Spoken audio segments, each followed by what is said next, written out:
di semua wilayah yang sedang melaksanakan pemilihan kepala daerah, itu tantangan terbesar adalah soal netralitas. Para ASN ini ingin cari aman, ingin cari posisi yang nyaman. Seberapa besar pun naluri Anda untuk berpihak, Anda nggak boleh karena Anda abdi negara, disumpah untuk melayani semua masyarakat. Laporkan saja ke Bawaslu, biar Bawaslu nanti yang akan meneruskan pelanggaran-pelanggaran itu. Halo, Assalamualaikum. Ketemu lagi dengan saya Khalil Pasaribu di podcast Konsideran.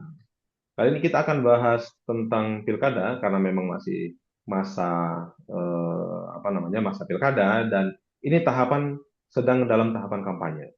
Nah, kita akan kembali berbincang dengan Bang Masud DSR dan ini cukup lama kita agak vakum. Saya punya beberapa berita menarik ini, Bang Masudi.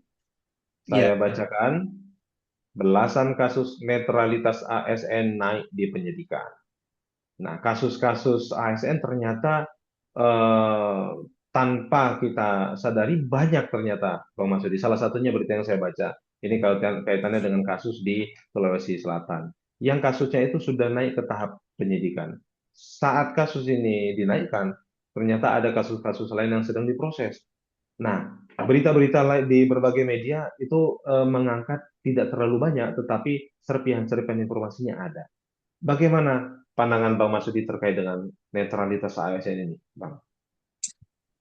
iya. Jadi eh, soal netralitas ASN dalam pilkada, dalam pemilu legislatif presiden ini kan soal soal yang berulang ya. Netralitas mereka ini berulang kapan saja. Setiap ada pemilu, ya, baik yang berskala lokal maupun nasional, itu menjadi apa namanya perhatian sendiri ya. Bahkan eh, kalau saya tidak salah ingat ini, anggota DKPP itu pernah menyebutkan dalam sebuah pernyataan bahwa tantangan terbesar dalam Pilkada 2024 ini adalah soal netralitas ASN.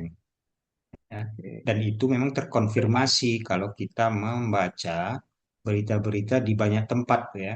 Hmm. Bukan hanya di Sulawesi itu, tapi di semua wilayah yang sedang melaksanakan pemilihan kepala daerah, itu tantangan terbesar adalah soal netralitas. Dan ini memang penyakit yang selalu berulang dan hampir tidak pernah di- ditemukan obat mujarab untuk menghentikan, untuk mengembalikan mereka ke habitat aslinya untuk tetap sebagai abdi negara, bukan abdi penguasa, ya. Itu yang agak repot, ya. Nah, jadi menurut saya memang ini yang menjadi tantangan buat kita semua, buat buat Bawaslu sebagai lembaga pengawas, bagaimana kemudian mengeliminir kalau tidak memungkinkan untuk dihilangkan sama sekali agar eh, ASN ya itu kembali kepada hakikat dirinya. Dia adalah abdi negara, abdi masyarakat dalam situasi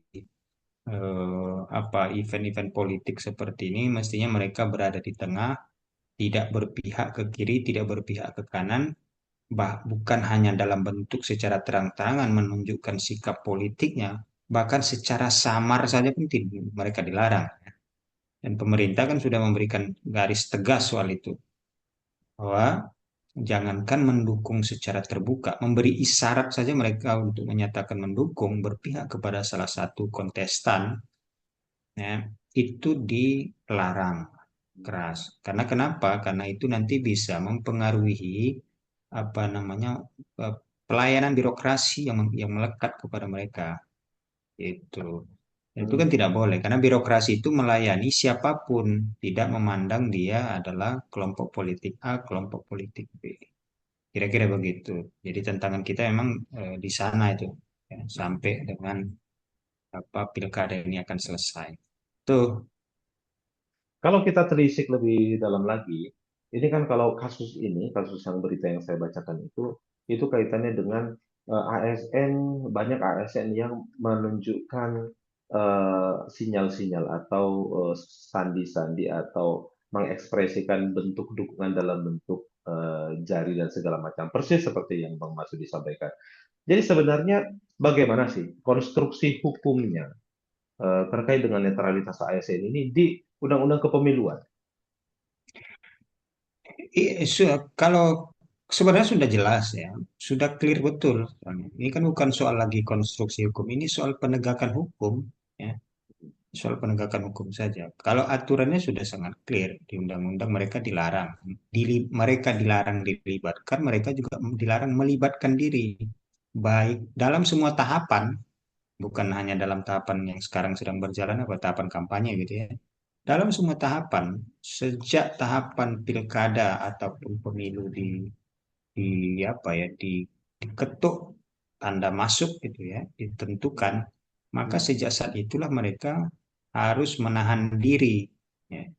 Jadi itu jadi aturannya sudah sangat clear baik di Undang-Undang Pilkada 10 2016 atau sebelumnya ya maupun di Undang-Undang Pemilu atau di peraturan pemerintah peraturan PP yang terbaru itu nomor 94 2021 tentang apa disiplin pegawai negeri sipil itu sudah clear diatur situ. Tetapi kan tetap saja pelanggaran-pelanggaran itu terjadi. Kenapa? Karena memang para ASN ini ingin cari aman, ingin cari posisi yang nyaman, ya. Em, Mereka tidak mau terganggu. Jadi mereka ingin dapat keuntungan. Keuntungannya bukan hanya soal mereka akan dapat jabatan, enggak. Keuntungannya mereka ingin tetap di posisinya kadang-kadang. Jadi ada ASE, ada perintah atasan agar mendukung si A. Kalau tidak mendukung si A, maka dia akan digeser, akan dipindahkan. Kan gitu. Hmm. Itu kan bukan soal materi, tapi ini soal posisi. Nah, walaupun dia posisi itu bukan terkait dengan jabatan juga, tapi terkait dengan staff saja. Kalau dia takut dia akan dipindah tugaskan ke wilayah lain kalau dia tidak ikut apa kata pimpinan. Nah, sementara yang pimpinan ASN-nya juga bukan hanya soal soal takut dipindahkan, tapi soal jabatan, ya, yang dapat sesuatu, sesuatu itu macam-macam lah ya keuntungannya. Nah, ini sebetulnya yang mendorong mereka sehingga ingin selalu ketika ada kompetisi-kompetisi pemilihan kepala daerah, mereka ingin menunjukkan keberpihakan itu. Ya. Ada kecenderungan, ada naluri untuk berpihak. Ya. Padahal naluri mereka itu mestinya ditahan dan sudah dibuat rambu-rambunya. Sebagaimana seberapa besar pun naluri Anda untuk berpihak, Anda nggak boleh karena Anda abdi negara, disumpah untuk melayani semua masyarakat. Karena sekali dia berpihak, maka itu akan berdampak kepada tindakan-tindakan yang baik mulai dari yang kecil maupun yang besar. Dan itu sudah terbukti banyak. Kan? Nah, karena itu memang dikawat, apalagi yang ikut ikut salah satu kompetisi itu adalah para petahana ya, petahana atasan dia langsung selama ini. Nah, tentu dia kan ingin menunjukkan loyalitasnya dengan memberikan dukungan. Eh, Padahal loyalitas yang sebenarnya kan bukan kepada orang, tapi kepada sistem, kepada aturan. Ya. Bagi mereka yang tidak menunjukkan aturan loyalitas, ketika petahana itu kemudian kembali terpilih, maka mereka akan siap-siap menerima sanksi. Itu juga penyakit yang diemban oleh dimiliki oleh para pasangan calon itu. Pasangan calon ini kan juga ingin memanfaatkan mesin birokrasi Ya. untuk sebagai pendulang suara mereka. Ya. Itu. Jadi sama-sama dua-duanya bermasalah, gitu ya pasangan calonnya cuma melanggar aturan, ya.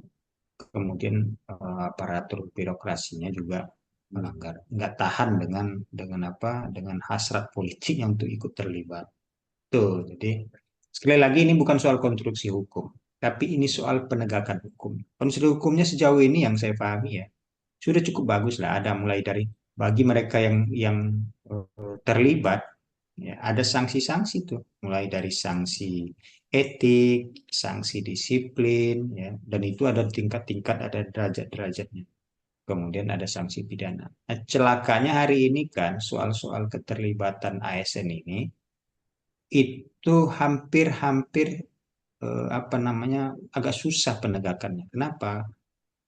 Karena eh, Komisi Aparatur Sipil Negara sebagai institusi atau lembaga yang selama ini diberi kewenangan untuk menjaga profesionalisme para aparatur sipil itu, menjaga kode etik, kode perilaku mereka itu ternyata tidak ada lagi, sudah dibubarkan, ya, dikembalikan ke kementerian.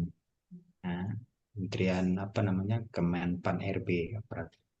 Jadi eh, menjadi birokratis lagi, padahal untuk menilai mereka itu kan butuh sebuah lembaga yang sifatnya independen, ya.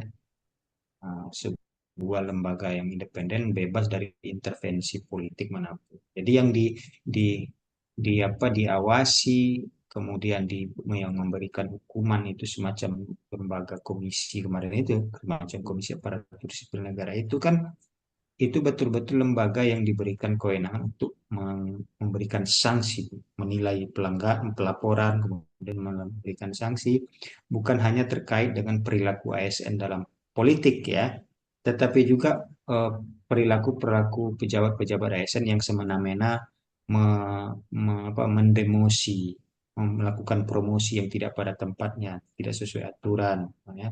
Geser sana, geser sini, pindahin sana, pindahin sini, itu kan eh, itu kadang-kadang kalau kita lihat kan juga apa ya, tidak tidak tepat, ya, ada beberapa ketentuan-ketentuan yang terlanggar. Nah, selama ini kan mereka mengadukan itu kepada ke ASN itu, baik yang mengadu itu adalah ASN-nya sendiri maupun orang luar, gitu ya, yang mendapati ada ketidakadilan, ada perilaku yang merugikan sebagian orang. Terlebih dalam musim-musim pilkada begini, kalau pelanggaran itu terjadi misalnya, kemana harus melapor? Ke instansinya. Nah, ya, jeruk makan jeruk dong kalau begitu ceritanya. Nah, jadi akan semakin sulit berharap ke depan ini soal netralitas ini akan bisa diwujudkan dengan situasi yang ada hari ini. Menghilangkan sebuah komisi ASN yang selama ini memang tempat orang untuk mendapatkan atau mencari keadilan terhadap perilaku-perilaku menyimpang yang terjadi di dalam tubuh birokrasi yang dilakukan oleh para pejabat ASN maupun aparatur sipil negara biasa, itu sudah tidak ada lagi, dikembalikan ke instansi semacam Kemenpan RB itu. Gitu. Jadi itulah masalah kita sekarang. Jadi soal penegakan hukum kita itu memang berat, ya, kira-kira begitu, Mas Budi. Ya, ini menjadi catatan ya Bang soal penegakan hukum di ASN. Terima kasih banyak Bang Masudi. Mudah-mudahan menjadi bahan pertimbangan bagi netizen yang menonton podcast Iya, kita. tapi begini, saya Oh, ada. Oke, sebelum iya, di close. sebelum ditutup, saya berpikir begini, meskipun dalam situasi seperti ini, apa yang saya sampaikan itu tentu kita tidak lantas pesimis, ya. Saya berharap masyarakat Hmm. tetap dalam konteks pilkada ini tetap kita mengawasi, memantau setiap gerak-gerik ASN itu sendiri. Laporkan saja ke Bawaslu, misalnya, biar Bawaslu nanti yang akan meneruskan pelanggaran-pelanggaran itu. Setidaknya kita bertanggung jawab secara moral untuk menjaga agar pelaksanaan pemilu kita ini bisa berlangsung secara jujur, adil, ya. Ya. Birokrasi kita juga melayani semua pihak, mereka bekerja secara profesional, tidak memanfaatkan jabatan dan apa kedudukan mereka untuk mendapatkan keuntungan-keuntungan yang jangka pendek, ya, untuk kepentingan pribadi atau kelompok-kelompok tertentu. Jadi kita jaga pilkada kita ini dengan cara ikut bersama-sama mengawasi semua pihak, dalam konteks ini adalah ASN. Dengan demikian pilkada kita ini berlangsung secara baik, jujur, berkualitas, berintegritas, dan tentu saja adil, gitu ya, dan demokratis. Saya kira itu, Mas Khalid. Ya, catatan yang menarik Bang. Ikut mengawasi bagi masyarakat dan melaporkan. Ya, Itu penting sekali. ya, Oke, terima kasih banyak. ya. Salam demokrasi, Bang Masudi. Baik, salam demokrasi.